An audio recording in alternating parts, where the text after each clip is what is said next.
행복은 어떻게 생기나? 자신에게로 돌아오십시오. 자신을 관찰하십시오. 나는 자기 관찰이란 즐겁고 비범한 일이라고 했습니다. 잠시 후 여러분은 어떤 노력도 필요가 없게 됩니다. 환상이 무너지기 시작하면 형언할 수 없는 것들을 알기 시작하기 때문입니다. 그것을 행복이라 부릅니다. 모든 것이 변하고 여러분은 깨달음에 몰두하게 됩니다. 이런 이야기가 있습니다. 어떤 제자가 스승을 찾아가 말합니다. 지혜에 관해서 한 말씀 해주실 수 있겠습니까? 저의 삶을 인도할 말씀을 들려주실 수 있겠습니까? 그날은 스승의 침묵일이고 그래서 그는 종이를 가져다 적어 보입니다. 깨달음. 제자가 보고는 말합니다. 너무 간단합니다. 좀 덧붙여 주시겠습니까? 그러자 스승은 종이를 되받아 적습니다. 깨달음, 깨달음, 깨달음. 제자가 말합니다. 예, 그런데 이게 무슨 뜻입니까? 스승은 종이를 받아 또 씁니다. 깨달음, 깨달음, 깨달음이란 깨달음을 뜻한다. 그것이 곧 자신을 살피는 것입니다. 아무도 그걸 어떻게 하는지 보여줄 수는 없습니다. 그렇게 하면 기법을 전하는 것이 되고 조종하는 것이 될 테니까. 자신을 살피십시오. 누군가에게 이야기할 때 그걸 깨달았습니까? 아니면 그와 동일화했습니까? 누군가에게 화를 냈을 때 화가 났다는 걸 깨달았습니까?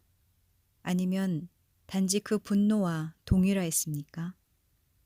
나중에 시간이 있을 때 체험을 연구하고 이해하려고 해보았습니까? 그것이 어디서 왔는지, 무엇이 그런 결과를 가져왔는지, 나는 깨달음에 이르는 어떤 다른 길도 모릅니다. 사람은 자기가 이해하는 것만 변화시킵니다. 이해하지 못하는 것, 깨닫고 있지 않은 것은 억압합니다. 그때는 변할 수 없습니다. 그것을 이해할 때 그것이 변합니다. 나는 더러 이런 질문을 받습니다. 이 깨달음의 성장은 점진적인 일이냐, 아니면 벼랑간의 일이냐? 순간적으로 깨닫는 행운아들도 있습니다. 문득 깨닫죠. 천천히, 점증적으로 계속 깨달음에 나아가는 사람들도 있습니다. 사물을 보기 시작하죠. 환상이 사라지고 백일몽의 껍질이 벗겨지며 사실들을 접하기 시작하죠. 일반 법칙이란 없습니다. 양떼에게 다가갔다가 놀랍게도 양떼 속에서 한 사자를 발견한 다른 사자에 관한 유명한 이야기가 있죠. 양떼 속의 그 사자는 새끼 때부터 양처럼 울고 양처럼 거닐며 양들에 의해 길러졌습니다. 사자가 그 양 사자에게로 곧장 가서 정면에 서자 양 사자는 사지를 부들부들 떨었습니다. 양들 속에서 무엇하는 거냐? 나는 양이에요. 아니야. 넌 아니야. 나와 함께 가자. 사자는 그를 데리고 연못으로 갔습니다. 봐라. 물에 비친 자신의 모습을 보자 양 사자는 목청껏 표효했고 그 순간 변했습니다. 다시는 전과 같지 않았습니다. 운이 좋아 신들이 자비를 베푼다면 여러분은 나가 누구인지 갑자기 깨닫고 다시는 전과 같지 않게 됩니다. 다시는 어떠한 것도 여러분의 기분을 움직이지 못하고 아무도 다시는 여러분에게 상처를 줄 수 없는 겁니다.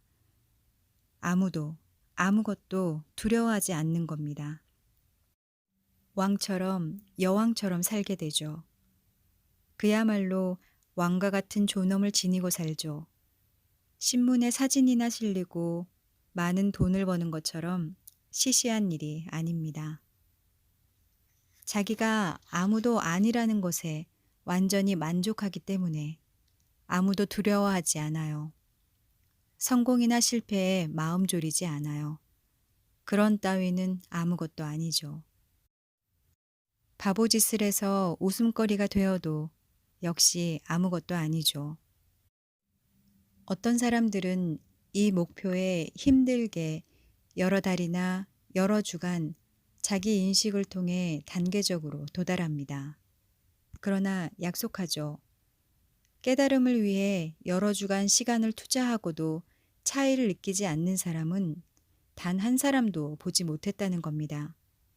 삶의 질이 변하고 그래서 더 이상 신앙에 의지할 것도 없게 됩니다. 그 변화가 보이는 것이고 달리 반응하는 겁니다. 사실은 덜 반응하고 더 행동하는 거죠. 전에는 본 적이 없던 것들이 보이는 거죠. 훨씬 더 원기왕성해지고 훨씬 더 생기 있어집니다. 흔히들 욕망이 없다면 죽은 나무토막 같을 거라고 생각합니다. 그러나 사실은 긴장을 풀어야 합니다. 실패에 대한 두려움, 성공에 대한 긴장들을 제거하십시오. 그러면 여러분 자신이 될 것입니다. 긴장을 푸십시오. 브레이크를 건 채 운전을 하고 있지는 않게 될 것입니다. 그것이 일어날 일입니다. 아무것도 얻으려 하지 않고 살고 있을 때 모든 실력, 온 힘을 얻는 것이고 긴장이 풀리고 염려하지 않으며 이기든 지든 문제 삼지 않는 겁니다. 사람다운 삶이 여기 있습니다. 이것이 삶입니다. 그것은 깨달음에서만 올 수 있습니다. 그리고 깨달음 속에서 명예란 별것 아님을 이해하게 됩니다. 그것은 사회적 인습, 그뿐이죠. 그래서 신비가들이나 예언자들은 그런 것에 조금도 마음 쓰지 않았죠. 명예나 치욕이나 그들에게는 아무 의미가 없었죠. 그들은 딴 세상에 깨달은 사람들의 세계에 살고 있었습니다. 나도 바보, 너도 바보인 것을 문제가 어디 있느냐 하는 태도였던 겁니다. 언젠가 누군가 말했죠. 인간에게 가장 힘든 세 가지 일은 물질적 위험이나 정신적 성취가 아니라 첫째로 미움을 사랑으로 갚는 일, 둘째로 쫓겨난 이들을 받아들이는 일, 셋째로 자기가 잘못임을 인정하는 일이다. 그러나 내 것들과 동일화하지 않았다면 이런 일들이야말로 세상에서 가장 쉬운 일입니다. 처음에는 구태의연한 조건화가 들쑤시고 우울해지며 불안할 겁니다. 탄식하고 울기도 할 겁니다. 깨치기 전에 우울하더니 깨친 후에도 계속 우울하구나. 그러나 차이가 있습니다. 그 우울과 동일화하지 않게 된 겁니다. 그게 얼마나 큰 차이인지 아십니까? 자신에게서 나와 그 우울을 바라보며 동일화하지 않는 겁니다. 그것이 사라지도록 무얼하지 않고 그것이 거쳐가며 사라지는 동안 자신의 삶을 마냥 기꺼이 살아가는 겁니다. 이것이 무슨 뜻인지를 모른다면 사실 아직 무언가 기대하는 것이 있는 것이죠. 그런 불안이 와도 근심하지 않습니다. 얼마나 신기합니까?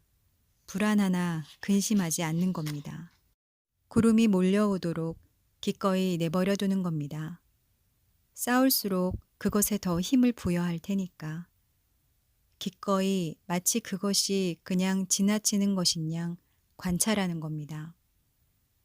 불안 속에서도 행복할 수 있는 겁니다. 미친 짓이 아닐까? 우울 속에서도 행복할 수 있는 겁니다. 그러나 행복에 대한 그릇된 관념에 빠지지는 않는 겁니다. 전에는 행복이란 흥분된 감동이나 짜릿한 기분이라고 생각하지 않았던가. 그게 바로 우울을 가져오는 원인이죠. 누군가 그걸 말해준 게 아니던가. 짜릿한 감동, 좋지. 그러나 바로 다음 차례 우울로 가는 길을 예비하고 있는 겁니다. 짜릿한 감동을 느끼지만 그 뒤의 불안을 맞아들이는 겁니다. 어떻게 이 행복을 지속할 수 있을까? 그건 행복이 아닙니다. 중독이죠. 세상 사람들 중에 중독되지 않은 사람이 얼마나 될지 궁금합니다. 평균적인 사람들이라면 별로 없을 겁니다. 매우 드물겠죠. 알코올이나 약물 중독자를 은근히 멸시하지 마십시오. 어쩌면 여러분도 바로 그들만큼 중독되어 있을 겁니다. 내가 이 새 세상을 처음으로 언뜻 보게 되었을 때 그것은 무섭도록 놀라운 일이었습니다. 머리 둘 곳 없이 홀로 된다는 것. 누구나를 자유롭게 떠나보내고 스스로 자유로워지는 것.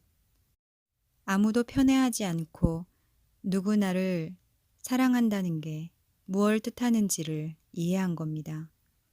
그것은 선인과 악인을 똑같이 비추고 성인이나 죄인에게나 똑같이 비가 내리게 하는 것입니다.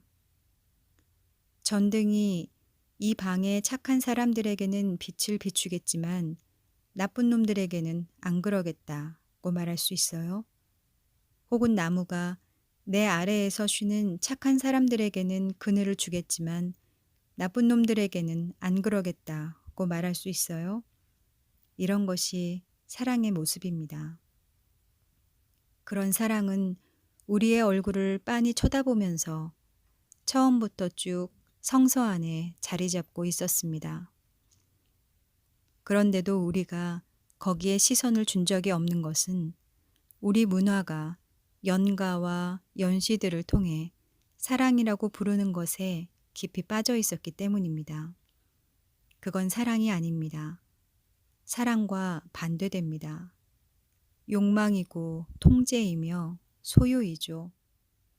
속임수이고 두려움이며 불안이지 사랑이 아니죠.